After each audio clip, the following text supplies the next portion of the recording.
सत्य समाचार, निष्पक्ष समाचार, समाज बदल्ने हाम्रो अभियान। नमस्कार, यो हो टाइम समाचार। म चाहन्छु सुरु गरौँ उच्च गर्मी सम्बन्धी समाचारबाट। एक हप्ता यता देशभर गर्मी बढ्दो क्रममा रहेको छ। राम्ररी हावा नचल्दा र पानी नपरेकाले गर्मी बढेको हो। पानी पर्ने न्यून च्यापे रेखा नेपालबाट टाढा रहेकाले एक हप्ता यता देशभर गर्मी बढ्दा नागरिकको जनजीवन प्रभावित भएको छ। तराई क्षेत्रको जनजीवन गर्मीले अझ अस्तव्यस्त भएको छ।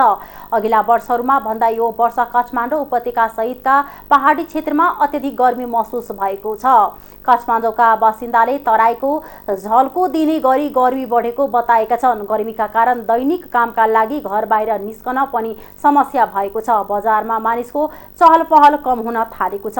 पर्सि मंगलबार रातिदेखि नै मात्रै पानी पर्ने भएकाले अझै 2-3 दिन गर्मी बढ्ने सम्भावना भएको मौसमविद हिरा भट्टराईले जानकारी दिनुभयो। उहाँका अनुसार केही दिन यता बाहिरबाट कुनै पनि मौसमी प्रणाली नआएको र स्थानीय बादल पनि राम्रोसँग विकसित नभएकाले गर्मी बढेको हो। केही दिन यता बिहानैदेखि दिनभरि चर्को घाम लाग्दा धेरै समस्या भएको छ। गर्मीका कारण बालबालिका र वृद्ध धेरै समस्यामा परेका छन्। तराईका कतिपय जिल्लामा गर्मीका कारण झाडा पखाला, घमौरा र अन्य छाला सम्बन्धी समस्याका बिरामी बढ्न थालेको डाक्टरहरूले बताएका छन्। मध्य प्रदेशको अर्थ सम्बन्धी प्रस्तावलाई कार्यान्वयन गर्न बनेको विधेयक 2079 प्रमाणीकरण भएको छ।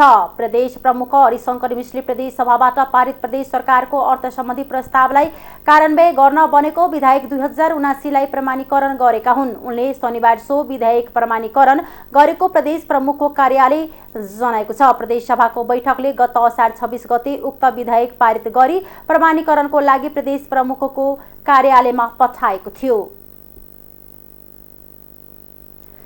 मधेस स्वास्थ्य विज्ञान प्रतिष्ठान अन्तर्गत रहेको प्रादेशिक अस्पताल जनकपुर धामका करारका कर्मचारीहरू आजदेखि हटाएका छन्। शुक्रबार प्रतिष्ठानले एक सूचना प्रकाशित गरी मिति 2077 7 25 गते पछिका नियुक्तिहरू मध्ये तत्कालीन अस्पताल व्यवस्थापन तथा सञ्चालन समितिबाट अनुमोदन नभएका सम्पूर्ण करारका कर्मचारीको म्याद थप्प नभएसम्म हाजिर नगराउने जनाएको छ।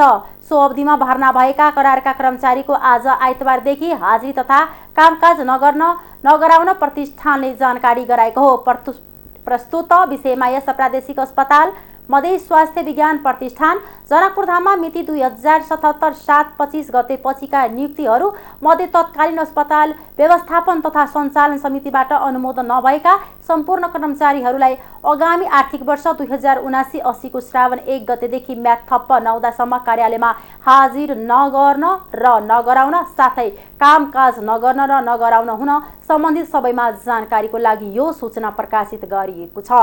अस्पताल प्रशासन प्रमुख कृष्णदेव दासले निकालेको सूचनामा उल्लेख छ।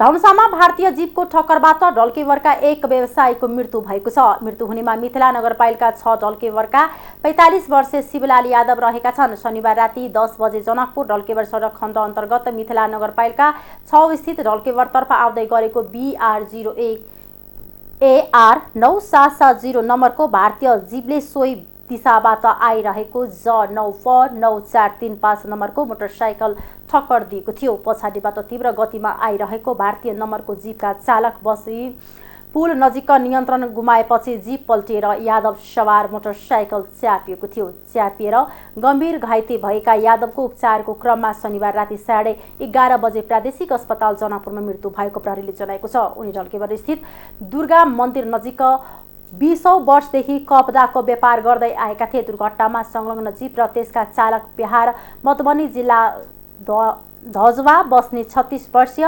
मञ्जय कुमार शाहलाई प्रहरीले नियन्त्रणमा लिएको छ। घटना विषयमा थप अनुसन्धान भइरहेको इलाका प्रहरी कार्यालय ढल्केवरले जनाएको छ।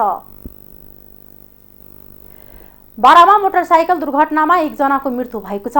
जिल्लाको महागढीमाई नगरपालिका 5 दहियारमा गैराती मोटरसाइकल दुर्घटना हुँदा मोटरसाइकल चालक पर्साको अलौटोलको 35 वर्षीय रामबाबु शाह र पछाडि सवार सर्लाहीको सेखौनाका अन्दाजी 28 वर्षीय अरविन्द कुमार कुशवाहा घाइते भएका थिए। घाइते भएका दुवैजनालाई उपचारको लागि राजलक्ष्मी अस्पताल कलैयामा लगेकोमा उपचारको क्रममा कुशवाहाको मृत्यु भएको प्रहरीले जनाएका छन्। यस्तै सालै थप उपचारको लागि न्युरो अस्पताल वीरगञ्ज पठाएको छ। शनिबार राति दहियारबाट गञ्ज भवानीपुरतर्फ जाँदै गरेको प्रदेश 203-020 प 4172 नम्बरको मोटरसाइकल अनियन्त्रित भएर पल्टेको थियो।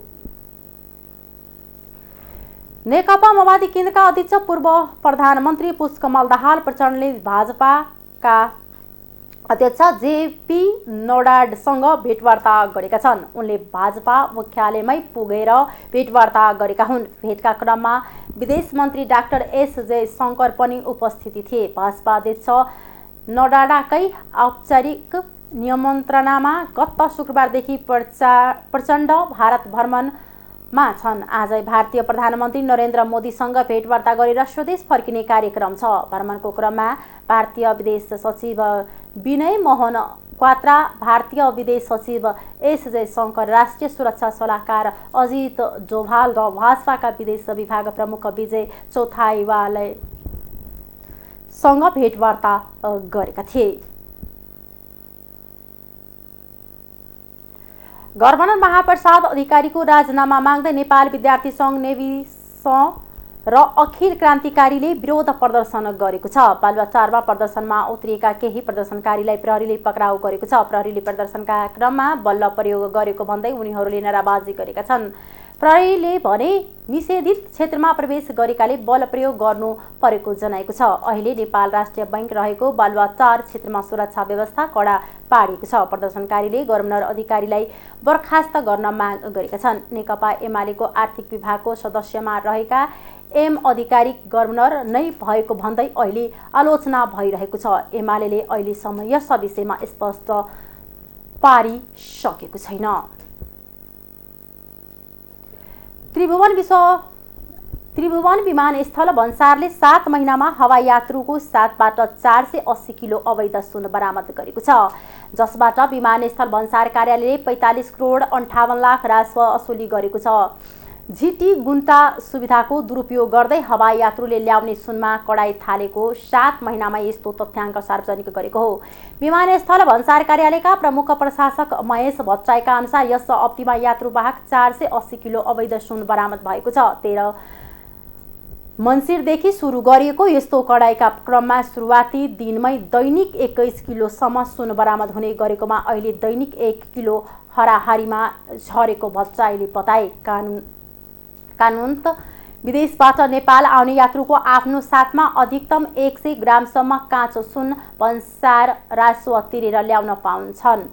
सुनको गहनाको हकमा अधिकतम 250 ग्रामसम्म साथमा लगाएर आउन पाइने कानुनी व्यवस्था छ, जसमध्ये पहिलो 50 ग्रामसम्मको गहनामा राजस्व छुट सुविधा उपलब्ध हुन्छ भने सोभन्दा बढी 200 ग्रामसम्मको गहनाको हकमा भन्सार राजस्व तिरेर मात्र ल्याउन पाइन्छ।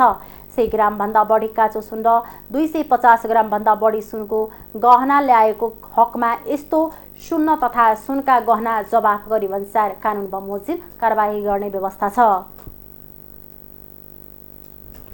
आर्थिक समाचार।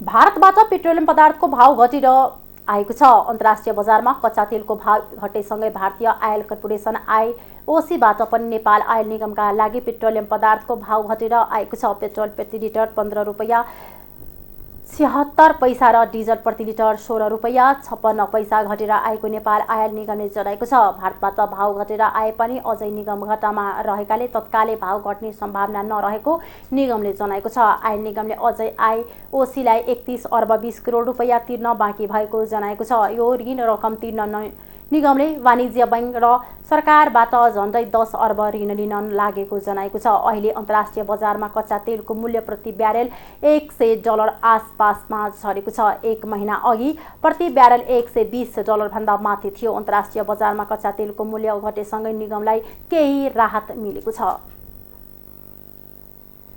सरकारले पुँजीगत बजेटमा वैदेशिक ऋण तथा अनुदान सहायताबाट उल्लेख्य अंश व्यवस्थापन गर्दै आएको पाइन्छ। तर त्यही सहायता रकम प्राप्तिमा ढिलाइ र विकास साझेदारबाट प्राप्त ऋण खर्च गर्न नसक्दा ब्याज मात्रै बढेको महालेखा परीक्षाको 59औं वार्षिक प्रतिवेदनले उल्ल्याएको छ। आर्थिक वर्ष 2077-78 को लेखा परीक्षण सम्पन्न गरी महालेखा परीक्षकको कार्यालयले बुधबार सार्वजनिक गरेको उच्च प्रतिवेदनले यस्तो देखाएको हो। वैदेशिक स्रोतबाट उक्त वर्ष 38 अर्ब 41 करोड 17 लाख रुपैयाँ ऋण प्राप्त भएको र त्यसमध्ये जम्मा 10 अर्ब 10 करोड 72 लाख रुपैयाँ मात्रै खर्च भएको प्रतिवेदनमा देखाएको छ।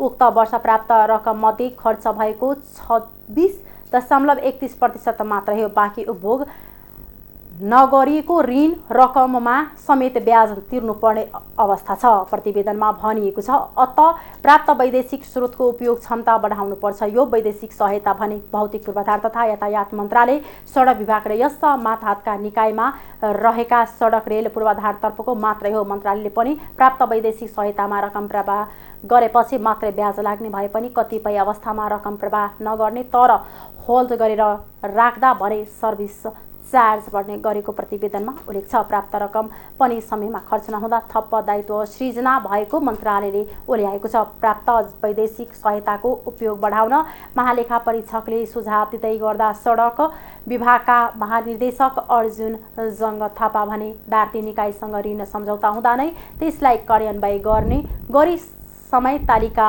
सेड्युल बनाइने बताउँछन्। जस्तो नागढुङ्गा टनेल 42 महिनामा सम्पन्न गर्ने गरी सम्झौता हुँदा नै प्रत्येक वर्ष कति खर्च गर्ने भने प्रक्षेपण गरिएको हुन्छ। थापाले भने तर अर्थ मन्त्रालयले प्रक्षेपण गरेको खर्चभन्दा बढी रकम विनियोजन गरिदिएको हुन्छ।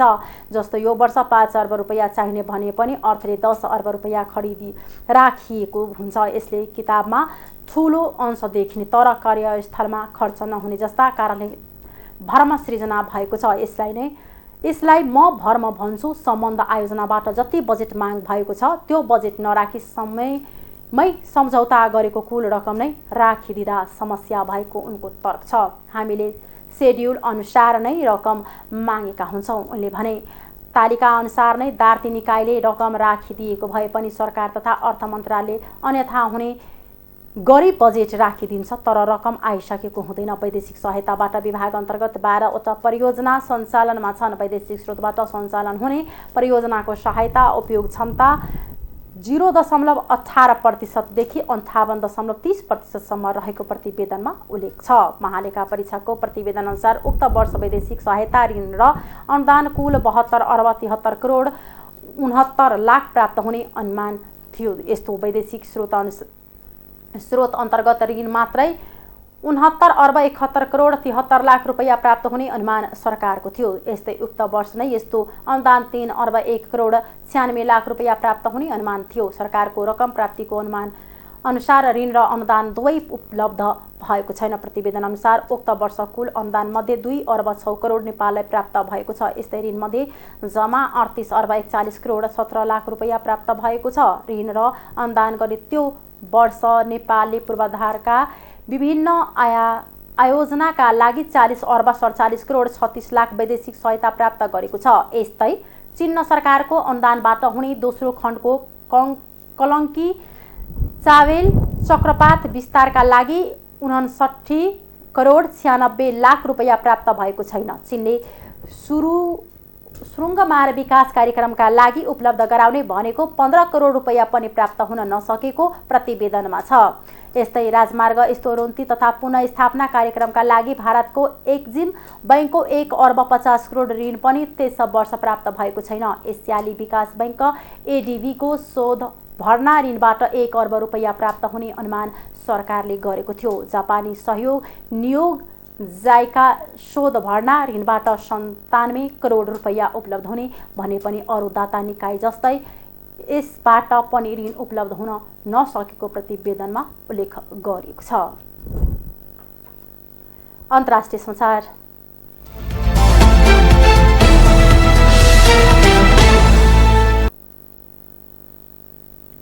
कोरोना भाइरसको संक्रमण नियन्त्रणको लागि लकडाउन गरिरहँदा चीनको अर्थतन्त्र खस्किएको छ। कोरोना संक्रमणलाई शून्यमा झार्न भन्दै नै चीनले आन्तरिक चलपल र सीमानाकामा निकै कडाई गरिरहेको छ। यसको असर अर्थतन्त्रमा देखिन थालेको र अहिले चीनको कुल गृहस्थ उत्पादन जीडीपीमा 2.6% गिरावट आएको बीबीसीले जनाएको छ। विश्वकै दोस्रो ठूलो जीडीपी भएको चीनले गएको जुन महिनामा जीडीपीमा 1% को वृद्धि हुने लक्ष्य लिए पनि उल्टै घटेको खबरमा उल्लेख छ। मुख्य व्यापारिक सहर सङ्घाई सहित थुप्रै प्रान्तमा चीनले यस वर्षको सुरुदेखि नै लकडाउन लगाएको थियो। कोरोना नियन्त्रणको लागि भन्दै गरिएका कडाइले अर्थतन्त्रमा असर देखिन थालेपछि चीनले नीति बदल्ने अपेक्षा गरेको खबरमा उल्लेख छ।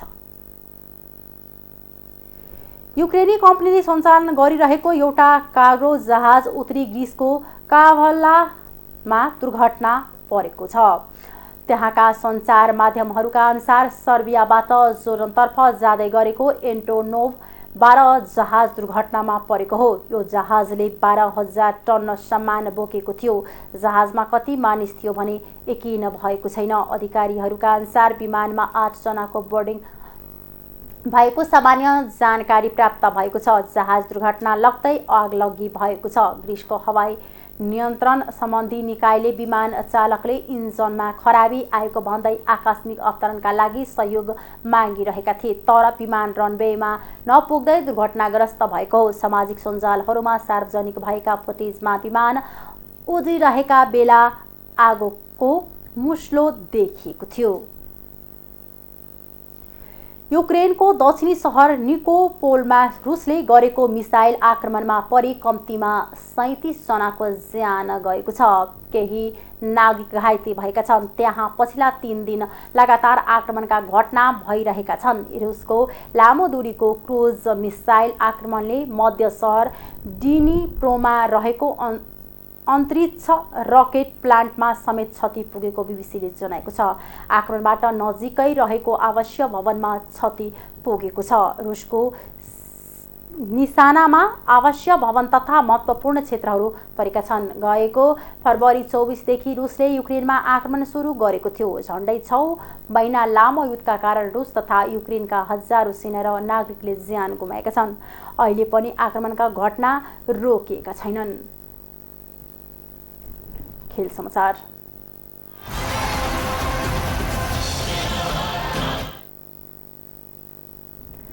आईसीसी विश्वकप लिग 2 अन्तर्गत स्कटल्यान्डमा जारी त्रिकोणात्मक सिरिजको अन्तिम खेलमा नेपालले आइतबार आज घरेलु टोली विरुद्ध प्रतिस्पर्धा गर्दैछ।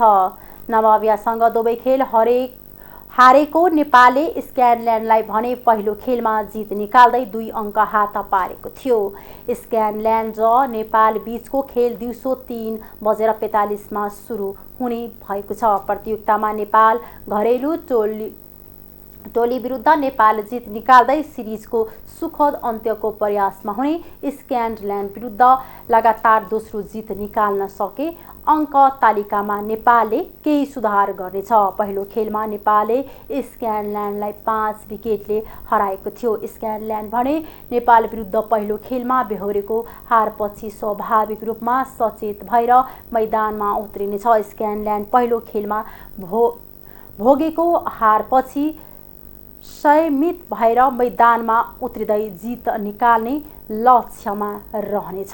सिरिज अन्तर्गत नेपाल नमावियासँग भने दुवै खेलमा हार भोग्न बाध्य भयो। पहिलो खेलमा 40 र दोस्रो खेलमा 63 रनले नेपाल पराजित हुन पुगेको थियो। नेपालसँगै पराजित स्कटल्यान्डले भने नमावियालाई दुवै खेलमा हराएको छ। नेपाल लिग 2 को अङ्क तालिकाको 6औं स्थानमा रहेको छ। नेपालले 19 खेलमा 17 अङ्क जोडेको छ। स्कटल्यान्ड दोस्रो स्थानमा रहेको छ। स्कटल्यान्डले 23 खेलमा 32 अङ्क जोडेको छ। हस्, अहिलेको लागि टाइम समाचार यति नै। हेर्दै गर्नुहोला टाइम्स टेलिभिजन। नमस्कार।